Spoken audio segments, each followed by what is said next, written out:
Trop de gens, hélas, suivent une radiothérapie. Aujourd'hui, avec mes invités, on va parler d'une technique ultra ciblée. À tout de suite.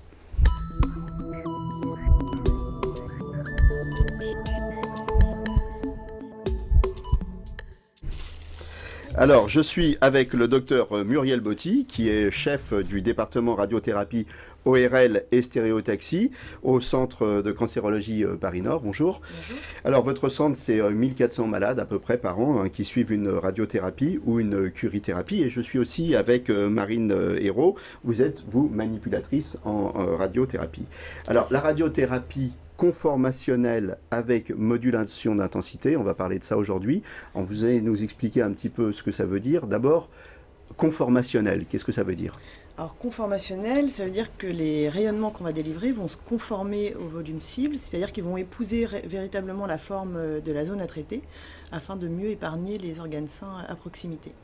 Et donc avec modulation d'intensité. Alors modulation d'intensité, ça veut dire qu'au sein du faisceau de rayonnement, on fait varier l'intensité de ce faisceau, alors qu'auparavant, dans les techniques plus anciennes, le faisceau était homogène. Là, on fait varier l'intensité, ce qui nous permet de véritablement sculpter la dose pour, une fois de plus, mieux la conformer au volume et mieux épargner les tissus sains à côté. Donc globalement, ce que vous nous dites, c'est qu'une tumeur, ça a une forme, Oui. Hein, c'est ça. Oui. Et donc on va moduler la forme du faisceau, on va faire en sorte qu'elle soit très précise et qu'en fonction de la forme et de la zone à traiter, là par contre on va mettre des doses peut-être plus importantes, non ? Oui, c'est exactement ça. En fait, les formes des tumeurs ne sont pas arrondies comme on le souhaiterait. Elles peuvent être convexes, avec des aspérités, etc. Et donc ça, c'était une vraie difficulté avant. On arrivait à créer des isodoses qui englobaient la tumeur avec une forme arrondie. Donc en fait, tous les organes sains qui étaient à proximité recevaient aussi de la dose, ce qui entraînait des toxicités à la fois aiguës et des séquelles un peu définitives. Et là, on peut véritablement sculpter, donc vraiment rendre les doses concaves et épargner les organes qui sont à proximité directe de la tumeur. On va voir ensuite comment ça marche avec le masque que je portais au début. Mais d'abord, pour quel type de cancer vous êtes au service ORL, mais je suppose que ce n'est pas que les cancers ORL qu'on traite avec cette technique. Il y a plusieurs types de cancers qui peuvent bénéficier de cette technique. Alors au départ, ça a été développé à l'Institut de cancérologie Paris-Nord pour les cancers prostatiques, puisque la prostate est à proximité directe du rectum, et c'est un organe qu'il faut véritablement épargner, parce que ça peut être source de toxicité à long terme.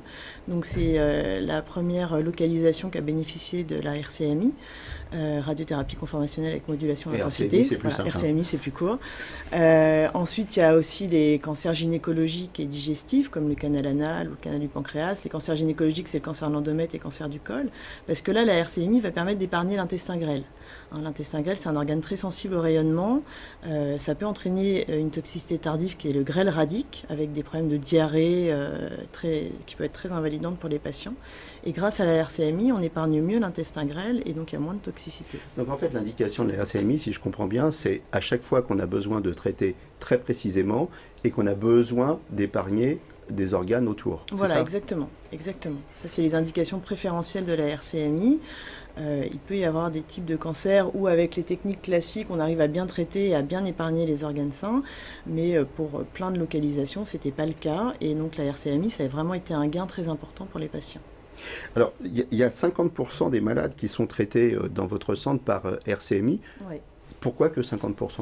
Alors parce que c'est quand même une technique qui est extrêmement complexe à mettre en œuvre, à la fois pour le patient et pour les équipes. C'est aussi une technique qui est coûteuse en termes de coût pour la santé. Donc si on estime que le patient ne va pas bénéficier de cette technique, on ne la met pas en place inutilement. Qu'est-ce qui fait qu'on estime qu'il va bénéficier ou pas de cette technique? Parce que ça a été prouvé par différentes études qu'il y avait un gain, par exemple pour la prostate, pour le canal anal, pour les cancers ORL. Mais par exemple pour traiter des métastases, quand il y a des patients ont des douleurs, qu'on traite une métastase au niveau vertébral ou au niveau du fémur, etc., on n'a pas montré que cette technique avait un intérêt particulier parce que là, il n'y a pas de forme complexe, il n'y a pas d'organes sains véritablement à proximité. D'accord, donc la technique, c'est quand il y a une forme complexe. Voilà, et qu'il y a des organes... Forme complexe de organes à épargner autour. Exactement. c'est ça. Exactement. Alors, vous faites aussi dans votre centre de la curithérapie, vous parliez de la prostate. La RCMI, c'est mieux que la curithérapie pour la prostate ou c'est tout simplement autre chose? Alors, c'est tout simplement autre chose et c'est pas exactement pour les mêmes indications. Donc c'est la curithérapie de prostate. Alors moi je traite pas de cancer prostatique, mais donc c'est vraiment pour des cancers très localisés. La RCMI ça va être pour des volumes plus importants, plus complexes. On va revenir à votre spécialité, l'ORL. Ouais. C'est quoi les bénéfices en fait des patients qui ont des cancers ORL à passer par la RCMI? Alors il y a deux types de bénéfices. Il y a un bénéfice déjà sur la tumeur parce que ça va permettre, comme on épargne mieux les organes sains, d'augmenter la dose et de mieux couvrir le volume à traiter. Donc le bénéfice c'est déjà qu'on va mieux contrôler la tumeur, donc moins de récidive, plus de guérison. Et le deuxième bénéfice c'est sur les organes à risque puisqu'ils sont mieux épargnés par cette technique. Donc il y a moins de toxicité tardive des traitements. Et en ORL, Exemple, c'est les glandes salivaires. Voilà, sur la sphère ORL, il y a plein d'organes à risque. Donc, par exemple, il y a les glandes salivaires où les patients avaient une sécheresse buccale très importante. On épargne mieux la moelle épinière parce qu'il y a aussi des risques de myélite radique à long terme qui entraînent des paraplégies. Donc ça, c'était vraiment une toxicité essentielle à éviter. Donc ça, on épargne mieux la moelle épinière aussi, mais aussi les voies optiques. Quand on traite par exemple des cancers du cavum qui sont à proximité des voies optiques, eh ben, on les épargne mieux. Donc pas de risque de cécité, etc. On épargne mieux aussi au niveau de l'oreille interne, moins de risque de surdité. Vous parliez des cordes vocales, on épargne, c'est vrai, mieux le plan glottique, le larynx. On épargne mieux aussi les muscles de la déglutition, donc les patients ont moins de séquelles pour l'alimentation ensuite. Donc c'est vraiment, voilà, ça a vraiment été prouvé pour les glandes salivaires et la moelle, mais on est en train de montrer qu'il y a plein de bénéfices sur tous les organes de la sphère ORL. Oui. Alors d'une manière très superficielle, les malades, ce qu'ils disent souvent quand ils ont une radiothérapie, ça brûle, ça fait mal. Ouais. Alors la RCMI, c'est mieux à ce niveau-là pour le confort des malades? En termes de toxicité aiguë, il n'y a pas véritablement de bénéfice. C'est vraiment pour les toxicités tardives. Même si on a quand même le sentiment qu'il y a moins... En français, toxicité aiguë, toxicité tardive. Aiguë, excusez-moi, aiguë c'est pendant le traitement, tardive c'est au-delà de 6 mois après le traitement, c'est les séquelles définitives en fait du traitement. Toxicité aiguë c'est vraiment pendant la radiothérapie. C'est vrai que les difficultés pour les patients pendant la radiothérapie ORL, c'est qu'ils ont une épithélite, c'est-à-dire la peau qui rougit comme un gros coup de soleil, et une mucite, c'est-à-dire une irritation de la muqueuse buccale. Et donc ça c'est douloureux pour l'alimentation et c'est ce qui les gêne le plus. Ça on n'a pas véritablement de gain sur la toxicité aiguë. C'est vraiment sur les toxicités tardives. Alors, pendant que je vous ai sous la main, on va faire une petite explication de texte. Ouais. On a parlé de curithérapie vite fait tout à l'heure. Alors, qu'est-ce que c'est la curithérapie? Alors, la curithérapie, c'est quand on traite directement au contact de la tumeur, alors que la radiothérapie, c'est la radiothérapie externe, c'est avec une machine, un accélérateur linéaire, qui envoie un faisceau de rayonnement qui traverse le corps. La curithérapie, on va au contact directement de la zone à traiter. Avec une... Alors, pour la curithérapie prostatique, on met directement des petits grains radioactifs dans la prostate. Qui sont censés tuer la tumeur, hein, voilà, c'est ça? Qui vont directement tuer les cellules tumorales au sein de la prostate. Il y a aussi ce qu'on fait au centre, à l'Institut de cancérologie Paris-Nord, c'est la curithérapie aussi des fonds vaginaux pour les cancers gynécologiques. Là, on met un applicateur dans le vagin qui va traiter la cicatrice du fond du vagin. D'accord. Et alors, dans votre service, vous faites aussi de la stéréotaxie. Oui. Alors, finalement, vous faites que des mots imprononçables voilà, dans votre service. Que des mots compliqués. La stéréotaxie, alors c'est une technique qui est encore plus récente que la RCMI, qui n'est pas du tout pour les mêmes indications. La stéréotaxie, c'est une technique de haute précision qui permet de traiter en très peu de séances avec des doses très élevées, des lésions de petits volumes. Alors que la RCMI s'applique à des lésions de grand volume dans le cadre de l'ORL.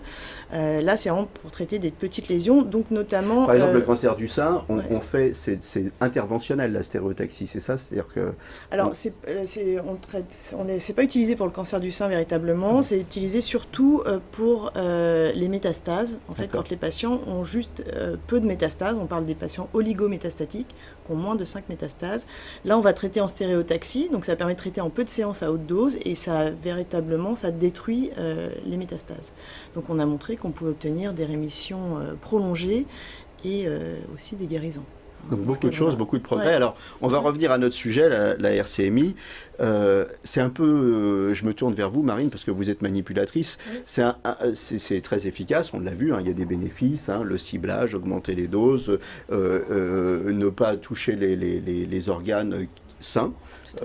mais c'est un peu compliqué à mettre en œuvre. Alors notamment, il y a ce masque que je portais en début d'émission. Alors, un, comment on le fabrique? Deux, à quoi ça sert?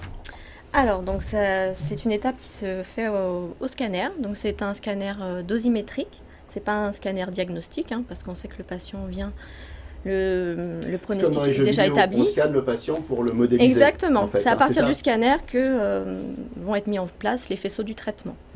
Donc nous, ce qu'on fait, c'est qu'on positionne le patient sur notre table de traitement.